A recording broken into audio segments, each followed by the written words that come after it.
আমাদের দেশের ডিপ্লোম্যাটরা ওয়াশিংটনে যায়, ওয়াশিংটনে গিয়ে ঘুরে ফিরে বিল্ডিং দেখে সমুদ্রের বাতাস খায়, আর যে কাজে গিয়েছে সেই কাজের খবর নাই, বাতাস খেয়েতে আস্তে করে শপিং করে বাংলাদেশে চলে আসে। আমাদের দেশের ব্যুরোক্রেটসরা যারা বিদেশের সঙ্গে আমাদের নেগোশিয়েট করতে যায়, তারা নেগোসিয়েশন ভালো করে করতে না পারার কারণে পাহাড়ে ঘুরে, পর্বতে ঘুরে, ওয়াইফের জন্য বাজার করে, বাচ্চাদের জন্য বাজার করে আসার সময় তারা ক্যারিয়ার ভরে বাজার ভর্তি নিয়ে আসে। আর দেশের জন্য কি নিয়ে আসলা? What is your diplomatic skill? What did you earn when you were talking with the Indian people, when you were sitting with the American people, Western people, UK people, foreign people?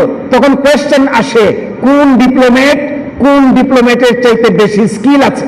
আমাদের দেশের ডিপ্লোমেসিতে এখনো আমরা এই ধরনের skilful diplomat প্রস্তুত করতে পারি নাই।